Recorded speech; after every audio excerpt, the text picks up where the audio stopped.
Hello and welcome to Sellers Lounge.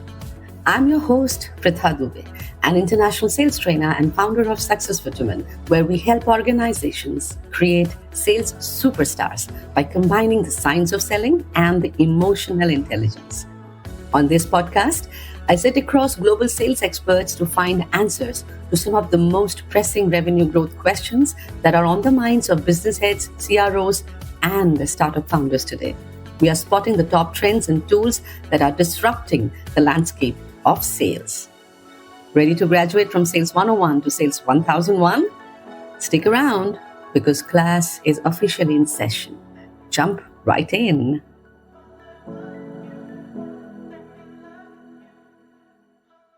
Hello, everyone, and welcome to this episode again. And our special guest today is Marcus Cauchi, and I'm straight away jumping into introducing him because he doesn't need an introduction. First of all, everyone who is a sales enthusiast and who's been following everything related to sales probably knows who Marcus Cauchi is. And when any ambitious sales organization, they want personalized coaching that ignites the full potential already within each seller, they turn to Marcus to find and amplify their authentic sales voice. So Marcus, thank you so much and welcome to this podcast. Pritha, thank you so much for having me. It's a delight. Thank you. And since Marcus is here, so I would I would think that all the audience here are not expecting some run-of-the-mill kind of a discussion that's going to happen. Anyone who's been following Marcus, you probably already know that this time the discussion would be such that you may find yourself standing in front of a mirror. You may find yourself asking a lot of in-depth introspective questions. These are all good. Nothing to be afraid of. These are all good. You should be doing all these things. So, Marcus, let us first start with a very simple question. Something, because the world is changing. The world of sales has changed a lot.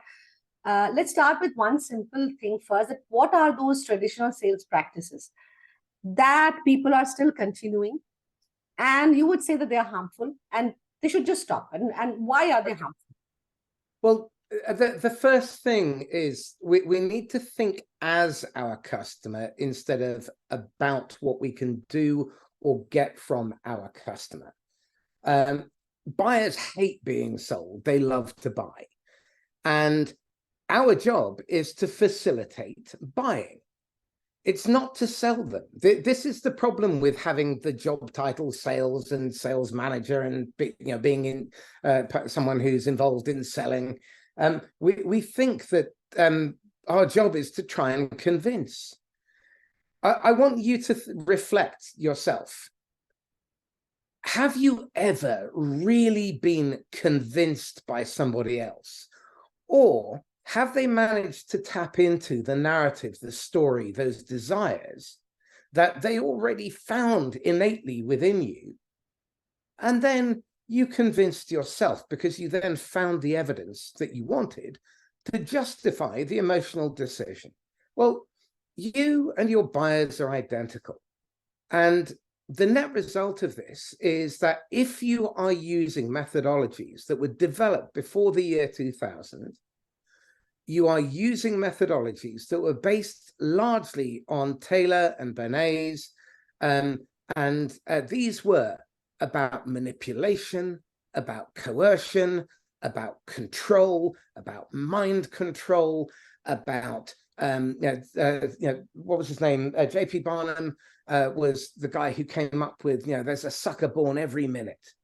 Well, he was the person who came up with one of most salespeople, and I've got to hold my hand up, I love a negative reverse. A negative reverse sell was invented by J.P. Barnum and followed very closely by there's a sucker born every minute. Well, that gives you an indication of where these people were coming from, their intent. And almost every piece of sales behavior that we inculcate, that we put into playbooks, that we institutionalize and habitualize, is self-serving. And let's start with BANT. Name me a single instance where asking a BANT-style question advances the customer towards either understanding and diagnosing their problem at its cause, or helping them to work with you to co-develop a sustainable solution that is right for both now and the future for them. Because your sale is a symptom of doing that well consistently. And sometimes you have to help people along the way and they're not going to buy. But let's do the mathematics. We want to look at the traditional. Let's look at some traditional negative, unintended consequences that are a direct result of senior management and leadership making a bad decision that then creates at least 3 bad decisions in a row. And that is one of the single biggest causes of company failure. It's also, and I only have this anecdotally, but it's also one of the single biggest causes of leaders, managers, and salespeople's failure in role. 3 bad decisions in a row.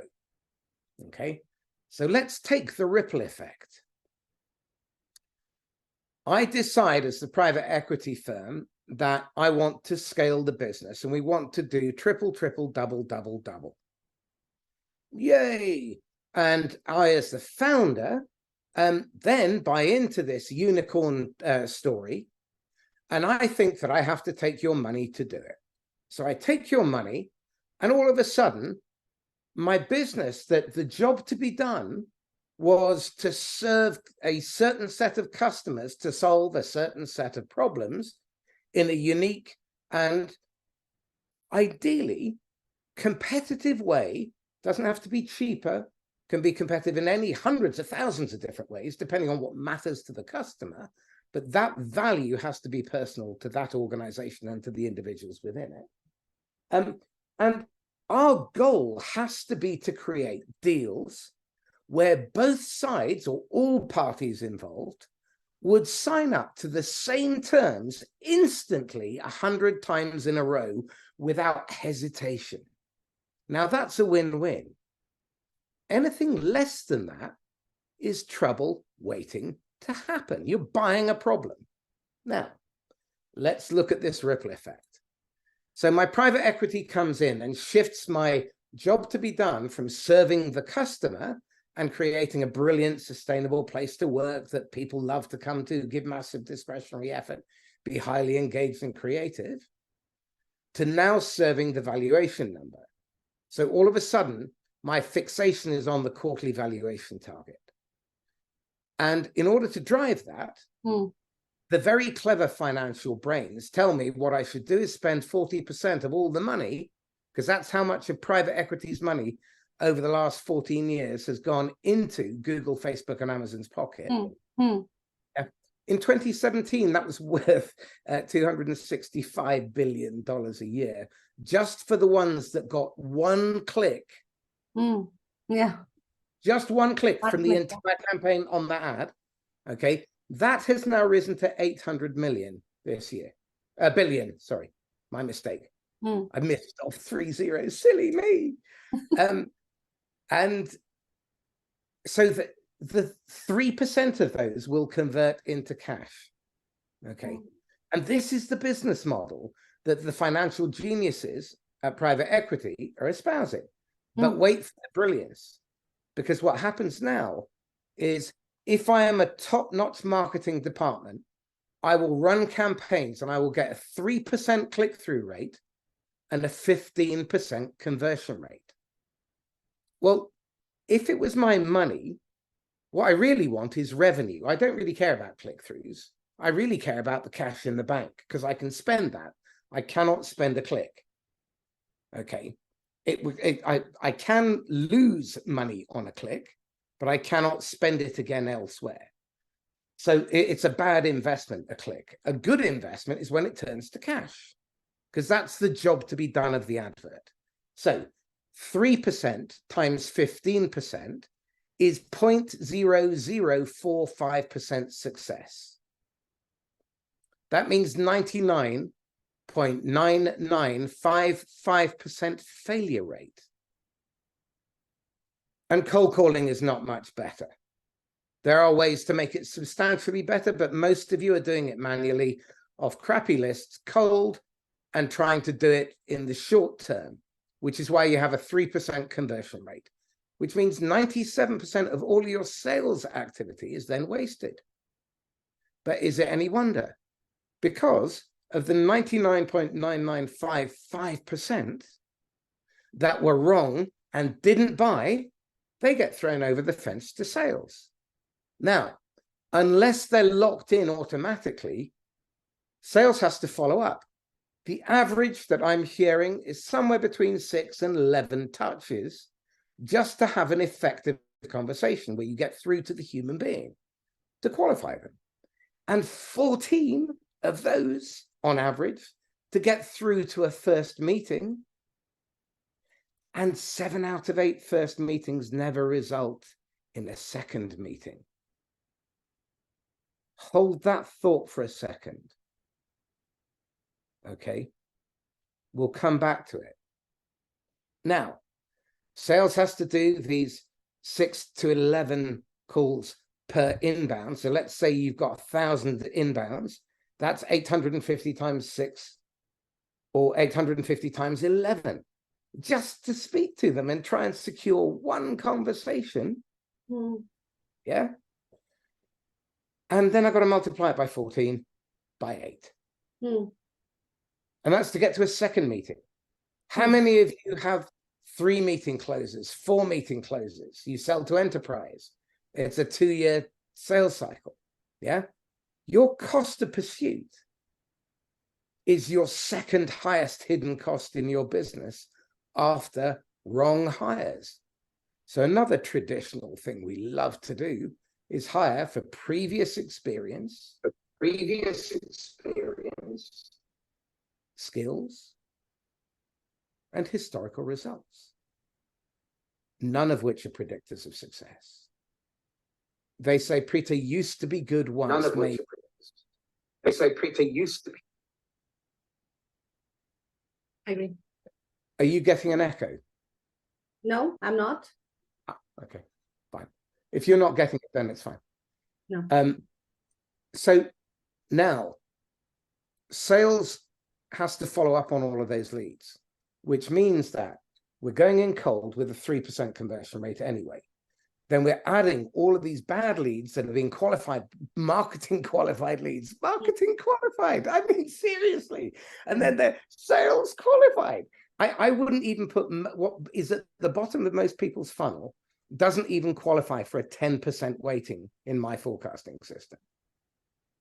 Okay. Which is why you look at the middle of the funnel of most people's pipeline, and it's fat and bloated and constipated and stuck. True.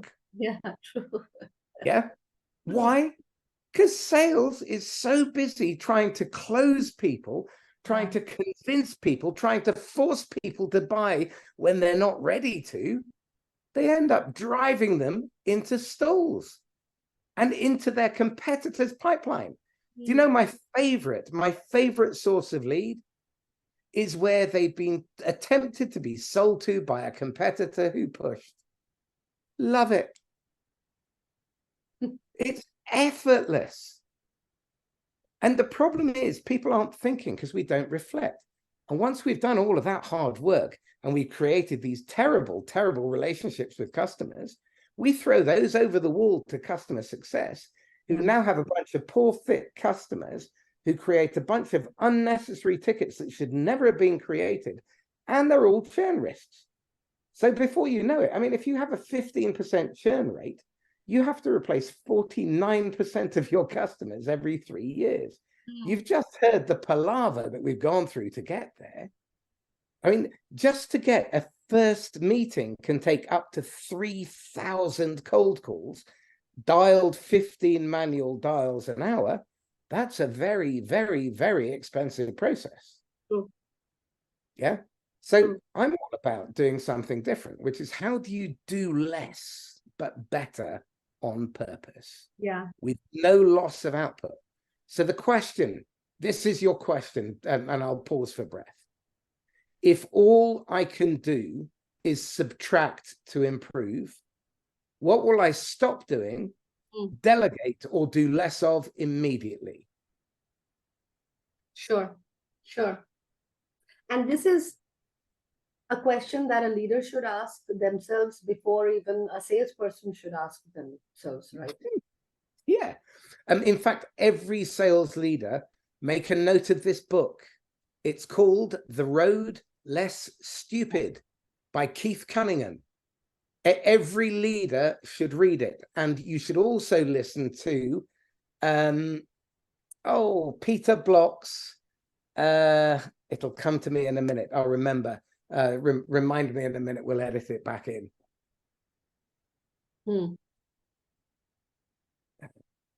Oh, I can't believe I've forgotten his name. The book. Peter Block.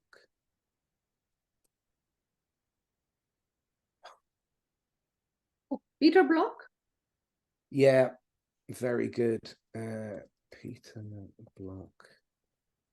And it's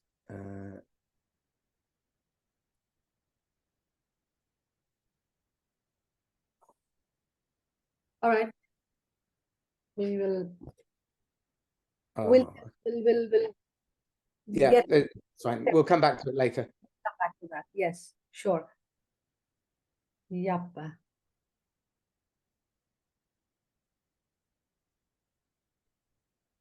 So right. Sorry, I got lost. Next question. No, we were talking about how the leaders can make sales more effective and cost less. So yeah. From where we went into that the road less stupid.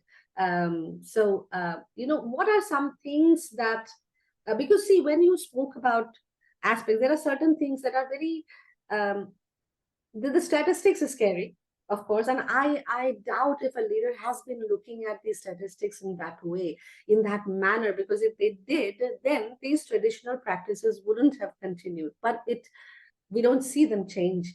They continue to be that way. You spoke about band. Yes, it doesn't help. It doesn't help in understanding anything about the client. It definitely, the entire qualifying process itself is a self-serving thing, right? That I am first choosing whether you are fit to speak with me or not. And then I'm going to understand whether I can serve you, what is it that I can serve you for? So there is a self-serving thing. Yet these practices are happening in the current time. So what are some things that we need to, therefore, the leadership should be doing, and how? Because they have been pushing the team for quota. And the reason why all these harmful practices are still being followed is only because of that, because they are targeting the revenue, but the process that they are following is happening in a very wrong way. And it's leading to a lot of burnout among the salespeople. And like you said, very dissatisfied clients. Well, interestingly enough, that the focus is on the wrong ends of the problem. They're focusing on the revenue growth, and they're not focusing. Imagine a triangle, okay? And down one side, you have revenue. At the bottom, you've got strategy. And on the other side, you have relationship. Okay. Now, we know where they tend to emphasize, it's the revenue. But revenue is inputs and outputs. You have control over the inputs, and you have control over the constraints that go through the system that define what output you create. But you don't have control of the decision, right. Only how you help your customers get there. Now, a word of warning. 2024 is where, and there is a piece of social economics by a Russian economist called Kondratiev, and it's called the Kondratiev wave. And essentially, with painful accuracy, it's predicted most world crises and wars and cyclical and generational change. Hmm. There is a book called The Fourth Turning and another one called Pendulum that both predict this stuff. And The Fourth Turning is now the extension of this hypothesis. And basically, it says we're going into a historical period of unraveling. And it's mirroring the 1920s and 1930s, which, if you're a student of history of any type, you'll remember didn't end very well. Now, in all probability, we're headed down that path again. I hate to be the bearer of bad news, but human beings have a horrible history of not learning from the past. Yeah. And as a result, we repeat it. So chances are we will be at war very soon. Whether it's a land war of the Ukrainian type and World War II is yet to be seen, but certainly America, China, Russia, Korea, Iran, there's a lot going on and a lot of very angry bad actors. Right. And in 2024, we have the election cycle in the UK, in the US. So obviously the UK is only of interest to people in Britain because we've managed to cut ourselves off from the rest of the universe. But the American cycle does matter because if they catch cold, everyone else, or sneeze, everyone else catches a cold. And we have this boiling up in China. So there's masses of uncertainty. That means the standards of ethics will plummet from bad to rock bottom. I mean, you will literally hear them hit bedrock and clang, which means differentiating in this market will be so simple. Just don't be a monster. Don't be self-serving. Be customer-centric. Be a decent human being. Do your planning. Do your research. Do your practice and rehearsal. Show up as if you mean it and care. Actually give a damn and focus on your medium-term pipeline. My clients that have focused on their medium-term pipeline with no new product in 9 years are 600% ahead of the rest of the market. Just by being there, just by being there for the client and keeping the client at the center. Well, but starting from the customer and working out from there, everything they do is through that lens. What is the job the customer is really trying to get done? How can I help them serve that job? What is it I can do to make them look good along the way and get them promoted? How do I help my partners sell more of what they already sell a lot of and want to sell more of? Because if I can help Pritha sell 5 times more of her training and coaching to leadership, I bet she'll bring me in on every call where she thinks I can help her do that. Isn't that what value proposition actually is? Isn't that what defines a value proposition for a client? But no, but that's how a client will looks at it. For a client, a value proposition is how you are helping me get my job done. Yeah, you'd think. But if you're looking at everything through a BANT lens and quarterly earnings and making the growth target or the valuation target, odds are very, very, very high. I don't give a damn about you as the customer, because keeping my job is my #1 objective. But this is the question to any of the salespeople and managers and leaders out there. Okay, how cheap are you asking your salespeople to sell their reputation, to give away their word? Is it okay for them to lie or pressure or coerce or omit or exaggerate to a buyer in order to try and get a deal over the line no matter what, even if it's not quite right for the customer? If the timing is wrong, just to serve your shitty valuation target. It is as harsh as it may sound, as bad as it may sound, but that is the reality. That is how the leaders have been chasing their salespeople so far. And I'm sorry that I'm probably saying, I'm going to offend a lot of leaders, and maybe may just stand up and say that no, that's all wrong. That's not how it happens. But I've also been in corporate. I have been in sales. I have had these kind of, and honestly speaking, no, it is true that they do say that the only thing it matters in every huddle, the question is what? Do you think that the leaders ask questions or the managers ask questions on how many clients have you served today? No, that is not the question. Or, how many problems or what were the real problems that you could identify today? No, those are not the questions that get asked in sales huddles. The questions are primarily how many clients or how many checks did you bring today? That's but again, they're measuring all the wrong things. Stop measuring lagging indicators that are worthless. I mean, the stuff you need to measure is second meetings. Go into your CRM and look at the conversion from first to second. Okay, I promise you that will give you an ulcer. If I want to push you right over the edge, okay, look at third renewals. The third time a customer renews, that should be a celebration. Yeah, everyone on the team, from leadership, shareholders, management, marketing, customer success, sales, operations, everybody should get a little bit of the action on that one and celebrate. The customer should too, because they got the outcome they intended.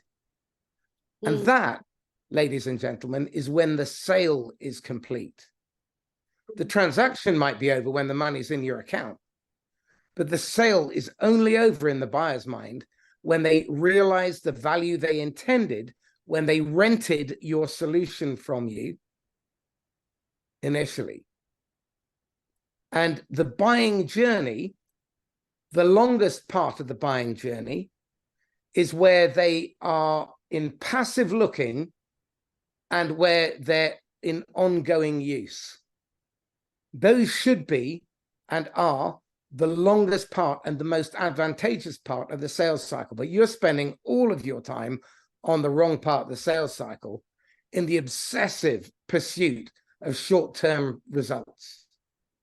And it's costing you a fortune. How do they prevent it from happening? Because this requires a lot of mindset shift, Marcus. It's not as easy as what if it was? What if it is? Okay, I'm willing to bet anyone in the audience it really is that easy. Okay, ready for it? Yeah. Don't focus on the problem. I'm sure, yes. Do not focus on the problem. Don't even think about the problem for now. Focus on what is the outcome and then work backwards from there. And funnily enough, it'll cause you to stop doing the stupid things that cause the ripple effect. Think about it. 3% times 15% is 99.9955% failure rate thrown over the wall, where there is a 97% failure rate on the 99.99955% failure already failed. You then throw it over the wall to CS. Just don't do any of that shit. I mean, seriously, just don't do it. All of a sudden, your salespeople have time to do research. Your managers stop making them control freaks. Yeah. Do you know 60% of sales managers today are suffering from some form of stress-related, work-induced health condition that could potentially cause them to burn out? Right.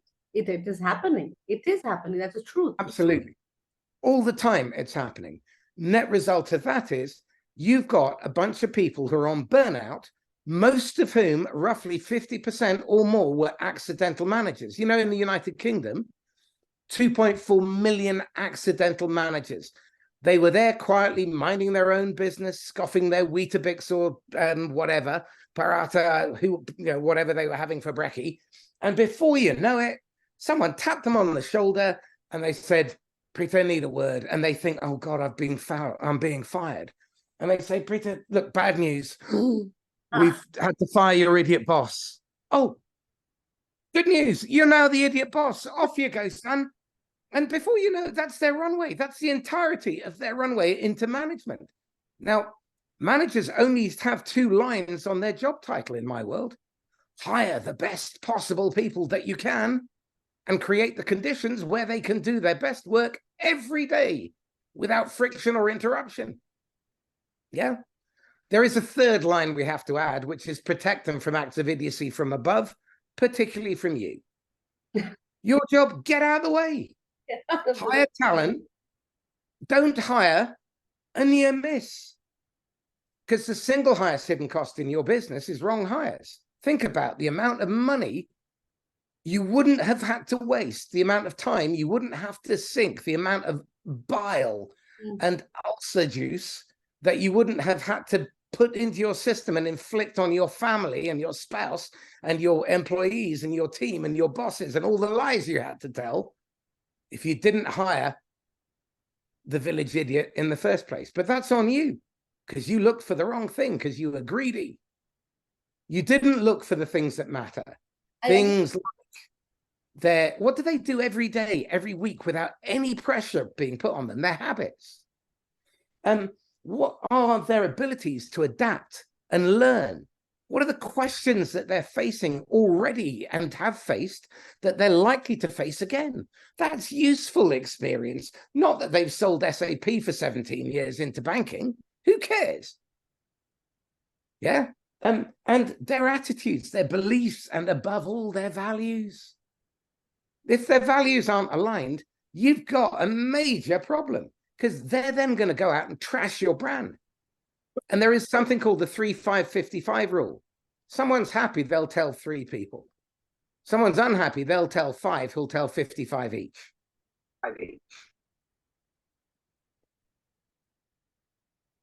I agree. And this is such a critical point that you have touched upon, Marcus, because one is about hiring is because they are always asking the wrong set of questions. They're never checking people on their values, never ever checking people on their values. They're never checking people on how a person makes a decision when they're faced with any kind of ethical dilemma.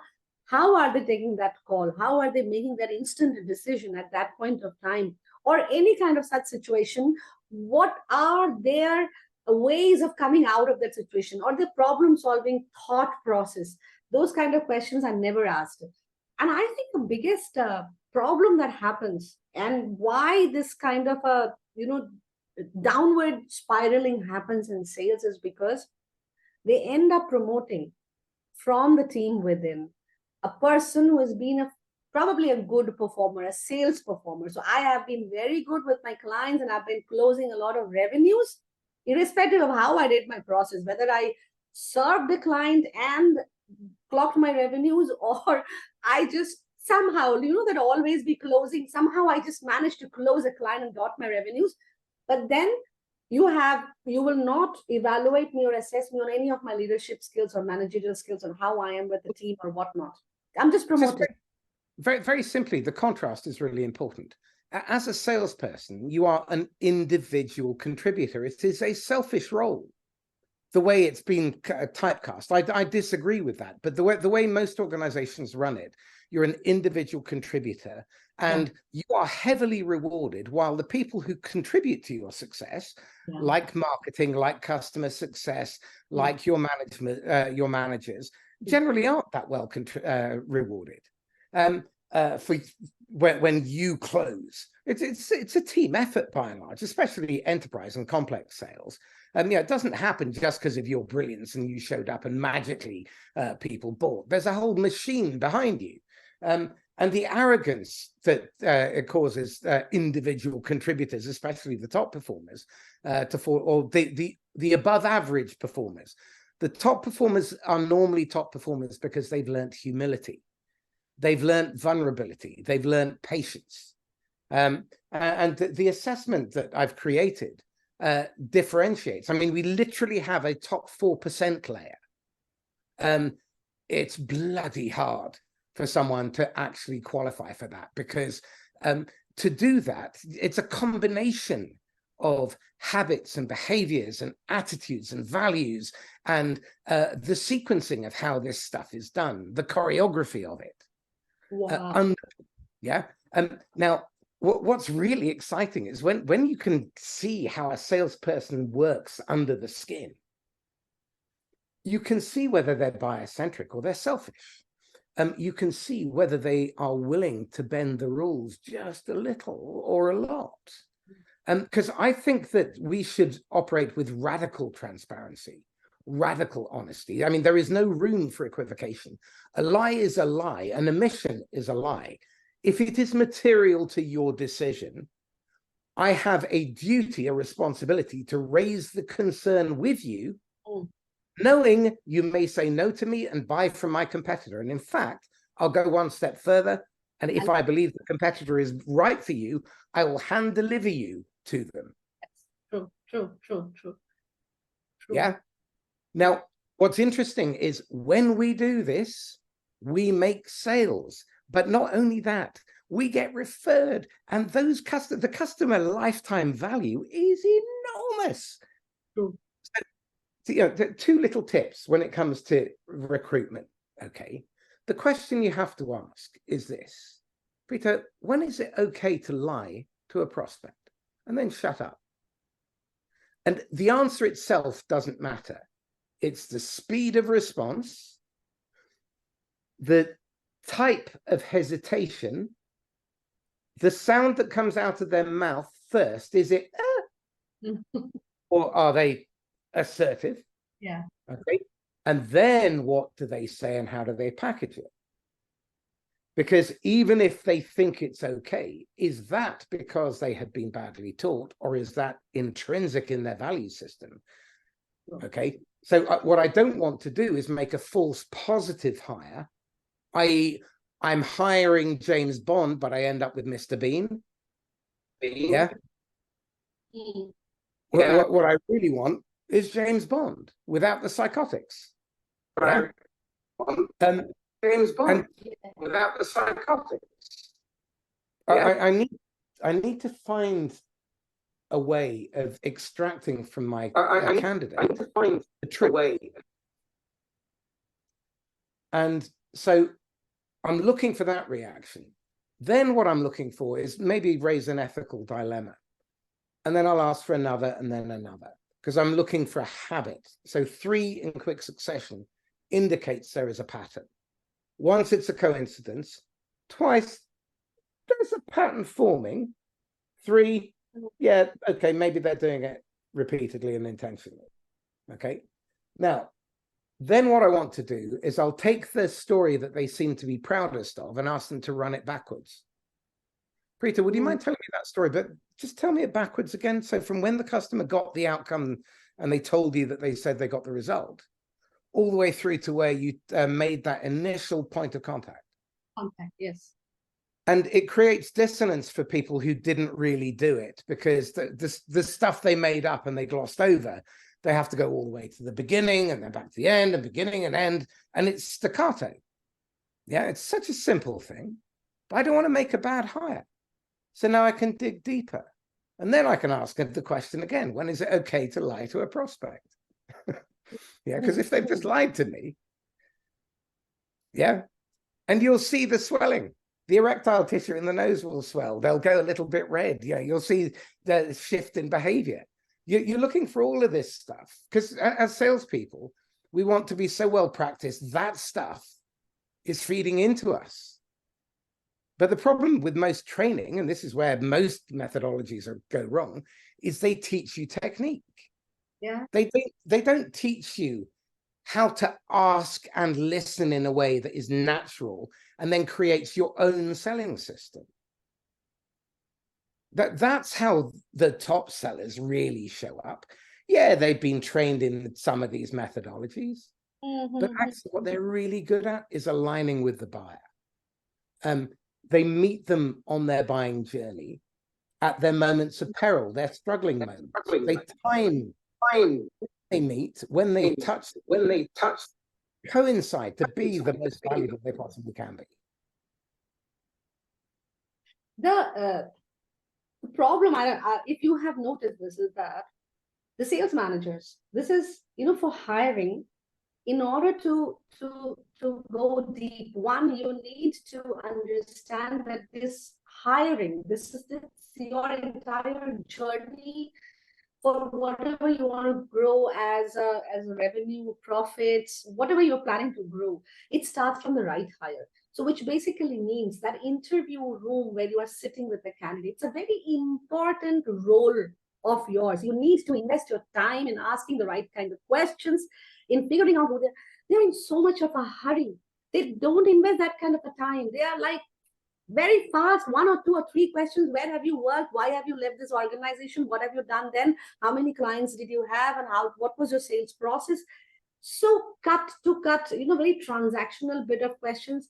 They don't invest that time in actually asking the kind of questions that you just mentioned. If they really do even some part of it, they would end up having the right hires in their team. Then they'll have a very stress-free life. You've touched on the Rosetta Stone here. Your middle management layer is the catalyst that unlocks everything. One of the companies I've been CRO for did a project with $1 billion software company, and we put 32 of their managers through this program initially. And in 6 months, on a $30,000 investment, the managers reported back 17.5 million in attributable revenue. Oh, okay. Right. So that's a 426x return on investment in 6 months. Yeah. Okay. So in terms of payback time, blink of an eye. And it's ongoing, because what happens is this: if you can move your managers en masse, and the sweet spot for this particular solution is companies with managers of over 4,000 headcount. Okay, so more than 4,000 managers plus. Okay, civil service, healthcare, large industrial, banks, all that kind of stuff.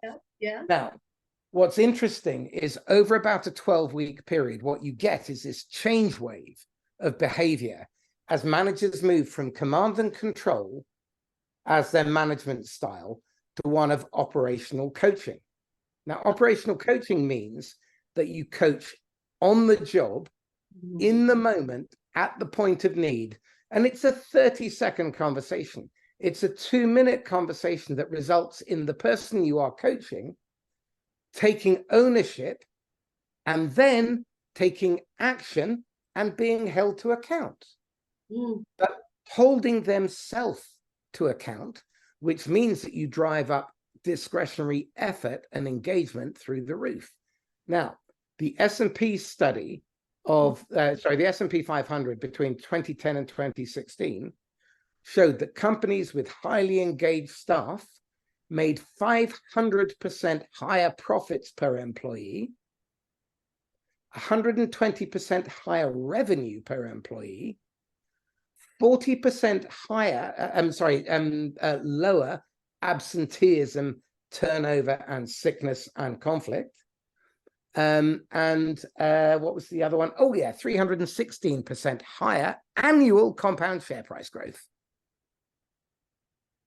Now, if we're trying to claim that we're about shareholder value, maybe we understand that shareholder value is a symptom of customer value being realized, getting the job done for the customer, facilitating that.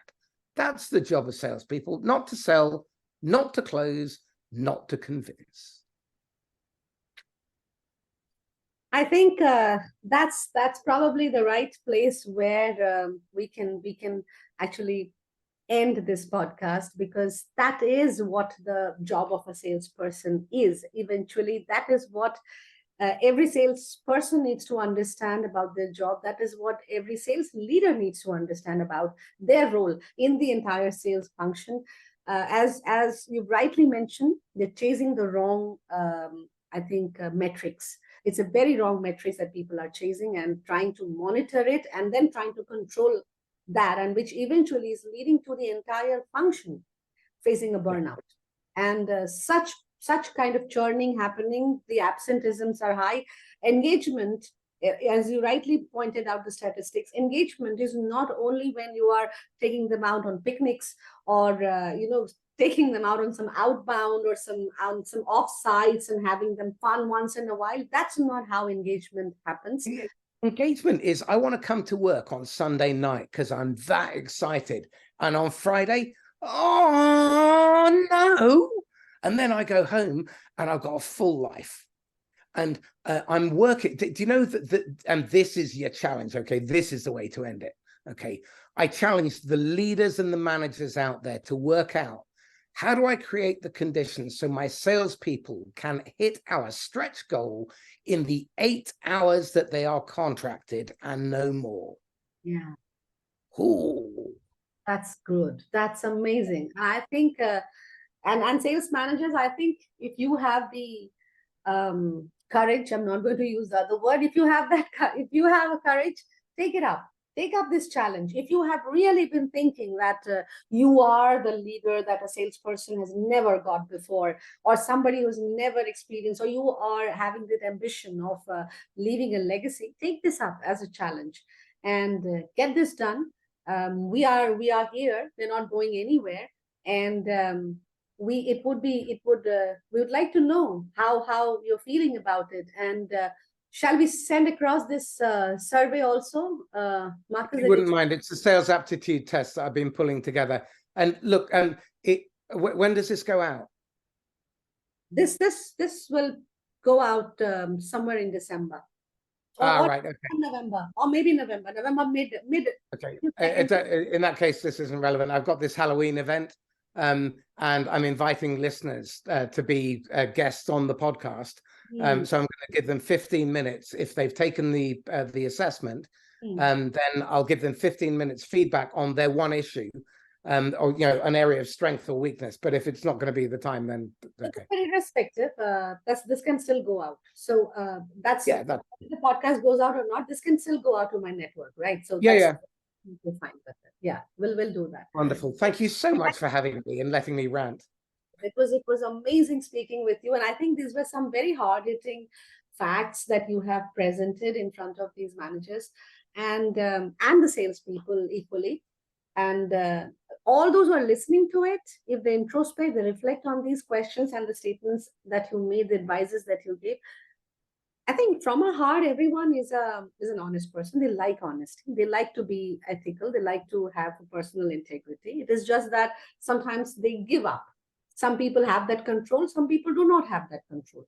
But if you ask them, most of the people would say, yes, I absolutely believe and I absolutely agree with all these points that have been made.